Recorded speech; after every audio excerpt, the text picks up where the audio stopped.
في مصر ترتدي معظم النساء الحجاب،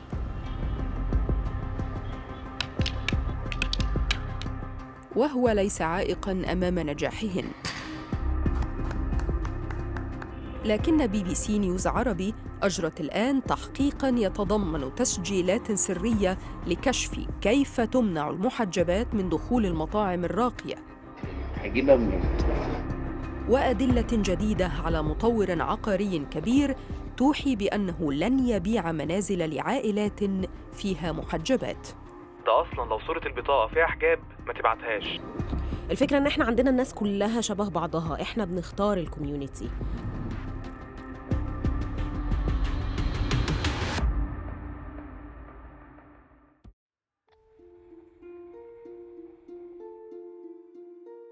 أنا اسمي ميارة، عندي 25 سنة.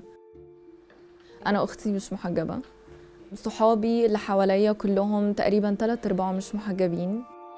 الخروجات بقيت خايفة يروحوا مكان أنا مش هعرف أدخله. موضوع الحجاب أنا متمسكة بيه عشان ده بالنسبة لي خيط ما بيني وما بين ربنا، أنا مش عايزة أقطعه أبداً.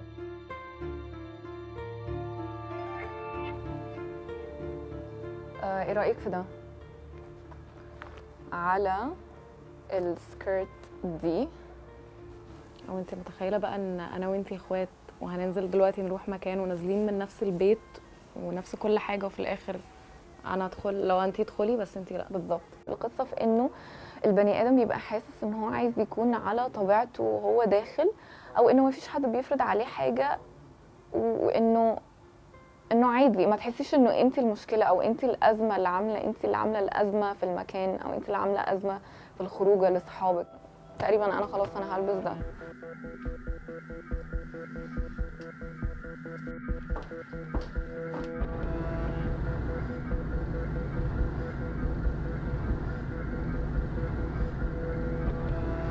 تعالي نتصور.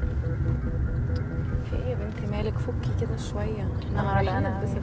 انا متوتره قوي بصراحه. ليه؟ حاسه ممكن المكان ما يدخلنيش عادي جدا. لا احنا ندخل نشوف وممكن يكون في استثناء. ليه اصلا يديني استثناء؟ انا الكلمه دي بتعصبني قوي. ما انا زي اي حد داخل وهدفع نفس الفلوس كلها، فكلمه استثناء دي بجد بالنسبه لي مهينه قوي بصراحه.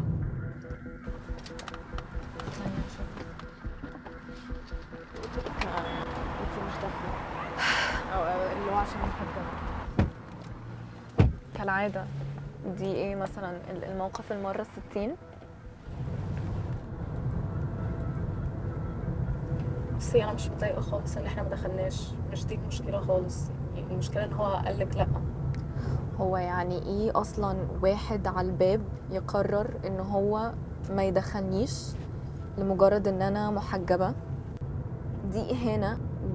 كل حاجة ممكن بجد تأثر على البني ادم وهو مش واخد باله، وده اللي بيخليني ادخل في الصراعات قبل ما انزل من البيت واروح اي مكان.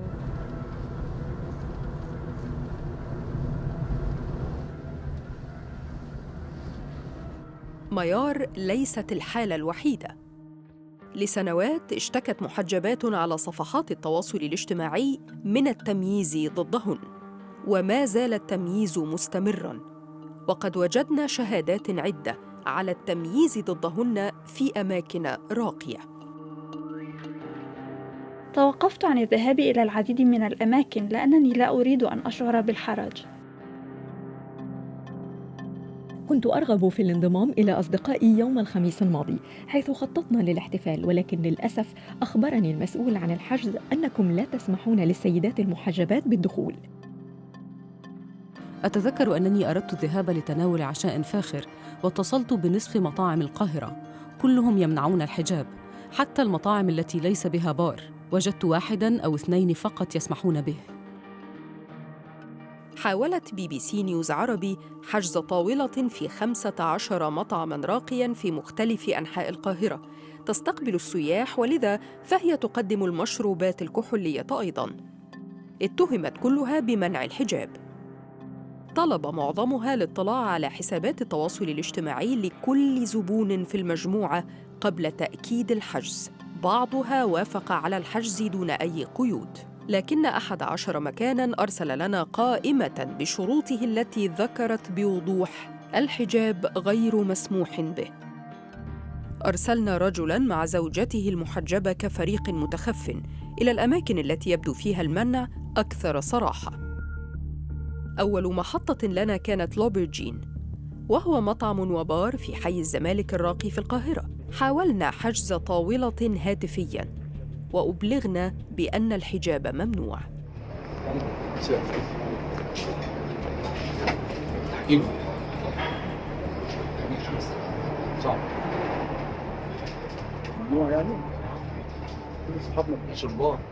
طلبنا التحدث مع المدير.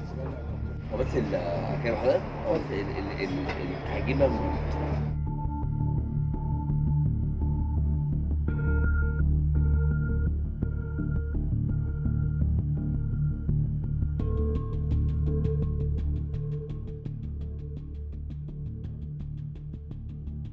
بعدها وصل فريقنا إلى كازان، وهو مطعم وبار في الزمالك أيضاً.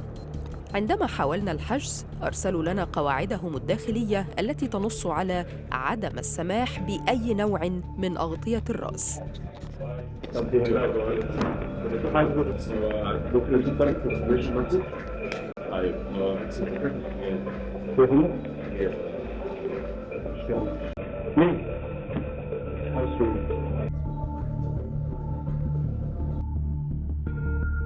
لم يرد كازان على أسئلتنا حتى وقت البث.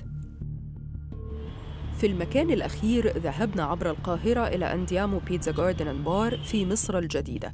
أرسلنا رسالة نصية واتصلنا هاتفياً للحجز، ولكننا أبلغنا بعدم السماح بدخول المحجبات.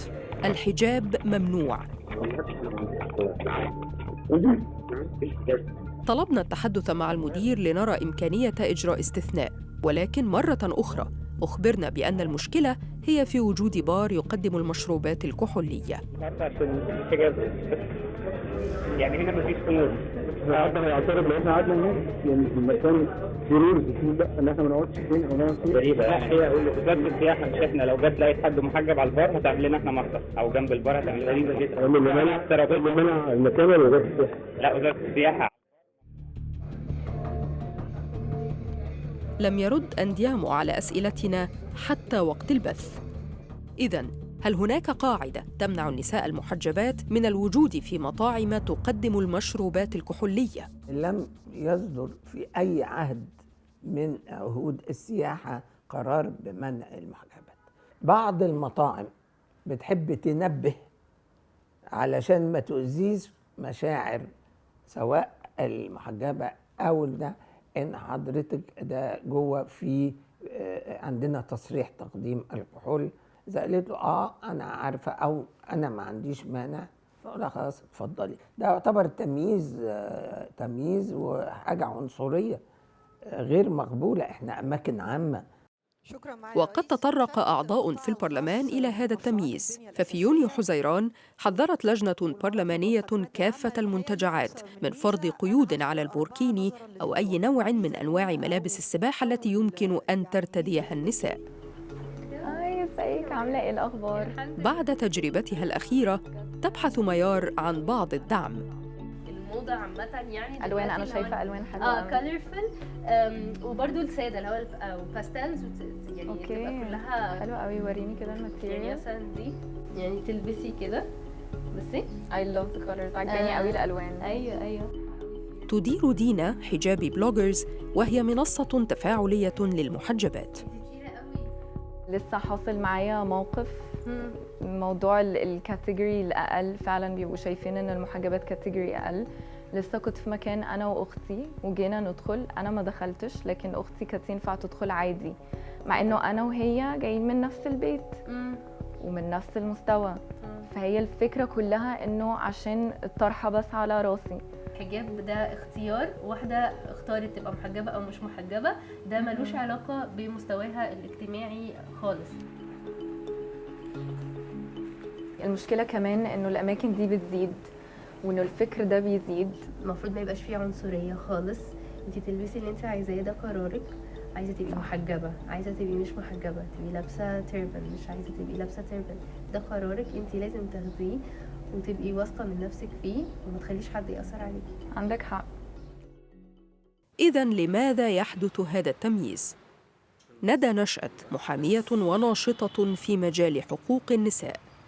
السبب الرئيسي اللي بيبقى موجود غالباً بيبقى سبب طبقي بشكل أساسي، لأن للأسف الحجاب بقى بالنسبة للناس بقى زي شعبي، فده زي اللي الغالبية العظمى لابسينه، فهنلاقي تمييز ضد المحجبات في الأماكن اللي بتدعي إن هي رايحة لطبقة متوسطة عليا أو طبقة عليا، في حين إن التمييز ضد غير المحجبات هنلاقيه في الطبقات المتوسطة أو الطبقات الشعبية.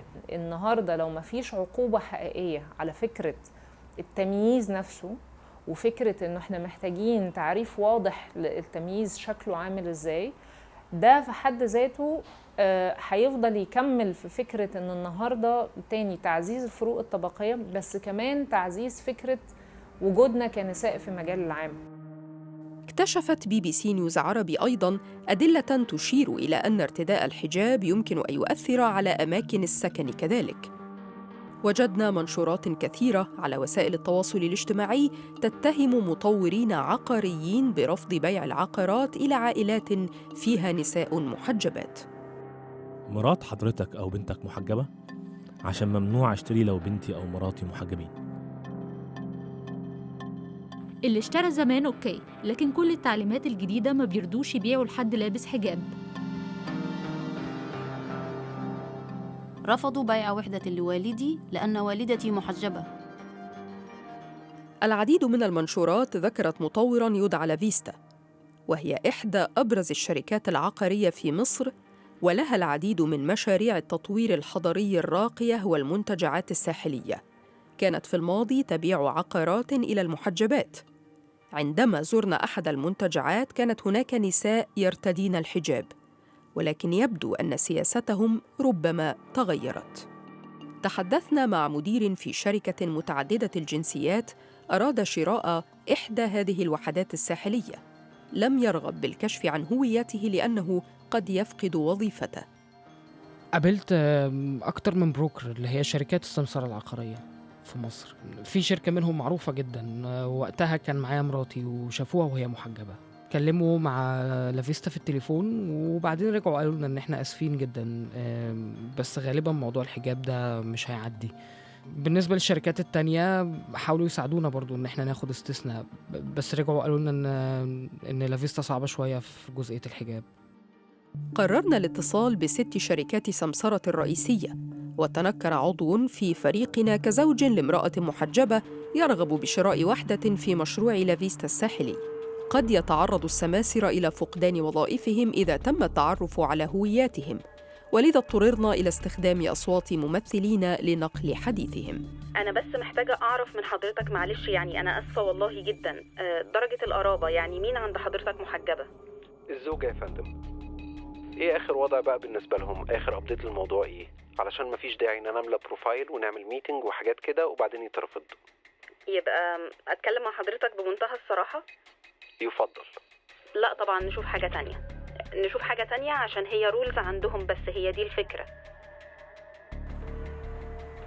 والله أنا حاولت أجيب لك إكسبشن، قال لي مش هينفع، ده أصلا لو صورة البطاقة فيها حجاب ما تبعتهاش، قال لي كده بالظبط. بص، وعشان ابقى صريح مع حضرتك، هم في الموضوع بتاع الساحل والسخنة ده يعني عنصرين شوية. مش هيقولك مش هنبيع لك، هيقولك مثلا انت عايز شاليه في الحتة دي، هو دلوقتي مقفول، ولما يفتح بقى ان شاء الله هنكلمك، بس محدش هيكلمك. بعد ذلك تواصل عضو فريقنا المتخفي مباشرة مع لافيستا مؤكداً أن زوجته محجبة. بص، هو احنا كده عندنا ويتنج ليست دلوقتي، فلسه مفيش حاجة موجودة. بعد أسابيع عدة زار فريقنا مكتب لافيستا، ولكن هذه المرة متنكراً كمشتر لا ترتدي زوجته الحجاب. هذا ما أخبرنا به مسؤول المبيعات في لافيستا. 150 متر موجودة، وآي ثينك البادجت بتاعتها حلوة اللي هي 3950. دي تسليم فوري، فممكن نروح نبص عليها على طول في توباز. بعدها سألنا عن نوعية الناس الذين يسكنون في لافيستا. الفكرة ان احنا عندنا الناس كلها شبه بعضها، احنا بنختار الكوميونيتي. احنا عندنا كوميونيتي سيلكتيف اكتر من توباز وراي، بس according للبروفايل. انا حتى مش هقدر اتكلم معاك حتى فيه. يعني انا عندي مثلا 7، الكوميونيتي كله ما فيهوش ولا حد محجب. أميرة صابر عضو برلمان نشطة في الدفاع عن حقوق المرأة، أخبرناها بما توصلنا إليه. بعض الشركات وبعض المطورين العقاريين اللي عايزين يبقى عندهم نوع موحد من الجمهور، وهو الأمر قطعا ضد الدستور المصري اللي أنا بشوفه كمان قهر. لو احنا النهاردة فضلنا نغير الصفات ونميز نميز هنبقى عايشين في فقاعات مغلقة تماما، في مجتمعات ما تعرفش حاجة عن بعضها البعض، وده الحقيقة ما حدش يملك الخيار فيه. يعني ده واجب أي مواطن إن هو يرفضه، لأنه حتى لو ما أثرش عليه بشكل مباشر ففي الصورة الكبيرة هو مأثر عليه بشكل ما أو بآخر. لم ترد لافيستا على أسئلتنا حتى وقت البث. بعد سنوات من مواجهة التمييز ضدها، تريد ميار أن تعرف ما إذا كان هناك شيء ما سيحدث. ميرسي، شكرا.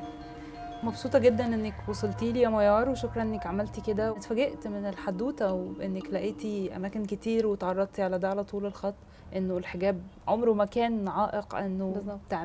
تعملي خطوة في حياتك ايا كانت الخطوة قد ايه كبيرة. فهنبقى بنعمل ده كله في الاخر مطعم او كافيه او مكان يمنعنا ندخل؟ اكيد ده شيء يعني يثير الغضب بصراحة. هو في حاجات كتيرة جدا بواجهها بتمنع الحجاب. لا هو الحقيقة وليه ما تروحيش؟ يعني احنا لازم نسأل سؤال، انا ايه اللي يخليني حاجة تحد حريتي في الاختيار؟ يعني مش عايزة أعقد الموضوع، بس هو الحقيقة اللي انتي بتقوليه ده غير دستوري. احنا عندنا نص واضح في الدستور المصري بنص على انه مفروض انه مفيش تمييز بين المواطنين على اي اساس، لا اللون ولا الجنس ولا الدين، وانه المفروض الدولة ملزمة انها تكافح اي شكل من اشكال التمييز. ومن ناحيتي انا اكيد هستخدم احد ادواتي البرلمانية علشان اسأل المسؤولين في الحكومة ازاي ممكن نضمن فعلا انه ده ما يحصلش تاني، وازاي لو حصل اللي عمل كده يتعاقب.